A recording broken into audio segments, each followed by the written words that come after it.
ভোটযুদ্ধ 2026 আৰু আমি উপস্থিত আছোঁ 72 নং গহপুৰ সমষ্টিত আৰু এই মুহূৰ্তত মোৰ লগত উপস্থিত আছে উৎপল ডাঙৰীয়া দেৱ তেখেতলৈ আমাৰ বহুত বহুত স্বাগতম দাদা নমস্কাৰ তৃতীয়বাৰৰ বাবে আপোনাক এবাৰ এই সমষ্টিবাসীয়ে আপোনাক উপহাৰ হিচাপে বিচাৰিছে বিধায়ক হিচাপে হয় মই তাৰ কাৰণে গহপুৰবাসী ৰাইজৰ শ্ৰীচৰণত সেৱা ধৰিছোঁ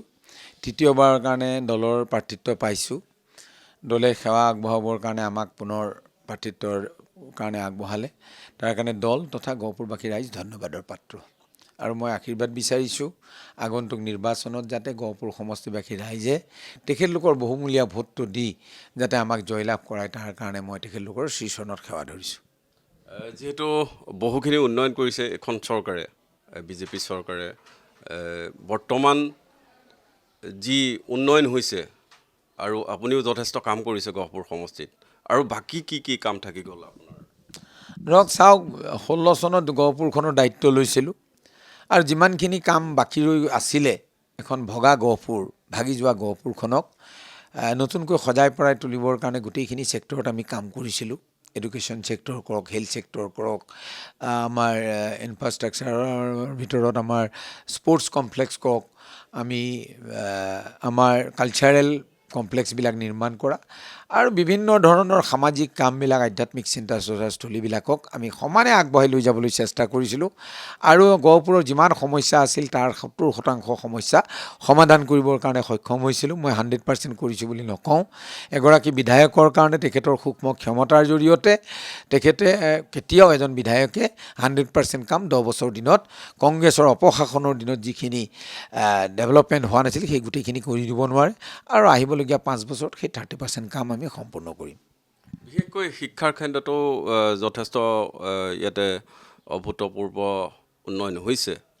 তাৰ ভিতৰতো বহু কিছুমান কাম থাকি গৈছে আমি কনকলতা বিশ্ববিদ্যালয় ৰাজ্যিক বিশ্ববিদ্যালয় আমি আধাৰশিলা কৰিলোঁ কাম দ্ৰুতগতিত আৰম্ভ হৈছে আৰু লগে লগে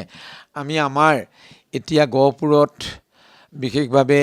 আমি বহুখিনি কাম আৰু কৰিব লগা আছে মই নাই বুলি নকওঁ শিক্ষাৰ ক্ষেত্ৰত আপোনালোকে অহা 5 বছৰত গম পাব আৰু ভালেমানখিনি নতুন অনুষ্ঠান গহপুৰলৈ আহিব যিহেতু স্বাস্থ্য কেন্দ্ৰটো কথা কিছুমান আছে স্বাস্থ্য খণ্ডত আমি 100 বেডেড হস্পিটেল ইতিমধ্যে নিৰ্মাণ কৰিলোঁ ICUটো আমি মুকলি কৰিবৰ পৰা ৰাস্তাত আছোঁ আমাৰ কিডনি ডায়ালিচিছ চেণ্টাৰ হ'ল লেবৰেটৰী হ'ল আৰু এইবাৰ আৰু নতুন এটা লেবৰেটৰীৰ কাৰণে আমি অনুমোদন দিছোঁ মাত্ৰ মাজত 2টা দিন আপোনাৰ অনুভৱ কেনেকুৱা খুব ভাল লাগিছে ৰাইজৰ যিখিনি সঁহাৰি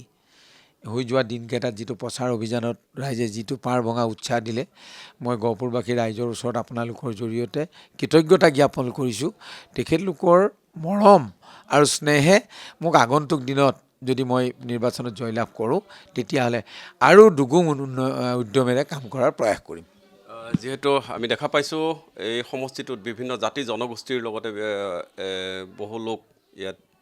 অনুসূচিত জাতিৰ লোক আছে বিভিন্ন জাতি ধৰ্মৰ লোক আছে সেইসকলৰ লৈ পেলাই আপোনাক বিৰাট আশা বহুত কাম এতিয়াও সেই অঞ্চলত বাকী ৰৈ গৈছে ধৰি লওক চৰ চাপৰিকে ধৰি দক্ষিণাঞ্চলৰ বহু মই গৈ গৈছোঁ যে মই গোটেইখিনি 100%টো কৰিব পৰা নাই আমি 70% কাম কৰিছোঁ গতিকে 70% কামৰ ভিতৰত আমি যিখিনি কৰিলোঁ সেইখিনি হৈ গৈছে আৰু নোহোৱাখিনি আমি SC এৰিয়াৰ কাৰণে আজি মডেল ভিলেজ আদৰ্শ গাঁও নিৰ্মাণ কৰিবৰ কাৰণে কেইবাখনো গাঁও আমি এডপ্ট কৰিছোঁ এই এডুকেশ্যন ছেক্টৰত বিদ্যালয়বিলাকত অনুদান আগবঢ়াইছোঁ ক্ৰীড়াৰ ক্ষেত্ৰত 1.5 কোটি টকালৈকে ষ্টেডিয়াম চিডুল কাষ্ট ডেভেলপমেণ্ট বৰ্ডৰ পৰা আমি আনিবৰ কাৰণে সক্ষম হৈছোঁ গতিকে গহপুৰত চিডুল কাষ্ট চিডুল ট্ৰাইবছৰ কাৰণে দাজুগা এজনীত আজি হোষ্টেল নিৰ্মাণ কৰা বা বিভিন্ন ধৰণৰ ষ্টেডিয়াম বিভিন্ন ধৰণৰ খেলাৰ ইনফ্ৰাষ্ট্ৰাকচাৰ নিৰ্মাণ কৰাৰ কাৰণে প্ৰয়াস কৰিছিলোঁ আৰু অনাগত দিনত আৰু দুগুণ উৎসাহেৰে কাম কৰিম আপোনাৰ যিহেতু প্ৰত্যাহ্বান হিচাপে এবাৰ গহপুৰত কংগ্ৰেছৰ প্ৰাৰ্থীগৰাকীয়ে বিভিন্ন জেগালৈ গৈছে কি ক'ব চাওক নিৰ্বাচনততো আৰু সকলো যাব গণতান্ত্ৰিক ছিষ্টেমটোতেই নিৰ্বাচন আৰু নিৰ্বাচন অবিচ্ছেদ্য অংগ গণতন্ত্ৰ এগৰাকী সফল জনপ্ৰতিনিধি হ'বৰ কাৰণে ৰাইজৰ আশীৰ্বাদ লাগিব আৰু সেই ৰাইজৰ জনাদেশটো আমি সকলোৱে মানিব লাগিব আজি কংগ্ৰেছৰ প্ৰাৰ্থী ময়ো গৈছোঁ কংগ্ৰেছৰ প্ৰাৰ্থীও গৈছে নিৰ্দলীয়জনো গৈছে EPPL জনো গৈছে ৰাইজে কাক চুজ কৰিব ৰাইজে কিখিনি ভিজনৰ ওপৰত চুজ কৰিব গতিকে এই গোটেই চুজ কৰাৰ পিছত যাক ভোট দিব তেওঁই জিকিব আৰু জিকিলে আমি সকলোৱে মানি ল'ব লাগিব আৰু মই নাভাবোঁ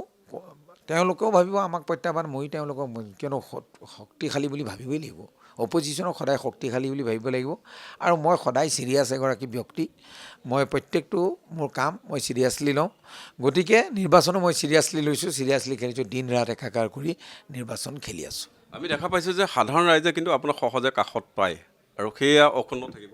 ডেফিনেটলি মই আজিৰ তাৰিখলৈকে এগৰাকী বিধায়ক হৈছোঁ বুলি মোৰ ভাৱ নাহিলে মনত। আৰু সেইকাৰণে হয়তো গহপুৰবাসী ৰাইজে মোক ভাল পায়। আৰু সেইকাৰণে এটা অফুৰন্ত মৰম, ৰাতি 1-1.5 বজালৈকে লগ কৰে। এইকেইদিন আপোনালোকে দেখা পাব, গধূলি অহাতে দেখা, আজি ৰাতিপুৱাও আপোনালোকে দেখা পাইছে। আৰু মোৰ মুখত কোনোদিন অহংকাৰ ভাৱ মইতো মনত নাহে, কোনোবাই যদি দেখা পাইছে মই নাজানো। গতিকে গহপুৰীয়া ৰাইজৰ মাজত এগৰাকী সন্তান হিচাপে থাকিব বিচাৰিছোঁ। অনাগত দিনতো ৰাইজে যাতে মৰম কৰে। 1,72,000 ভোটাৰ,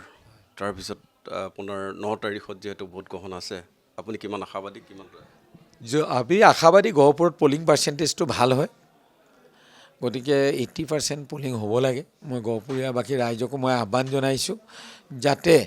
গহপুৰীয়াবাসী ৰাইজে যাতে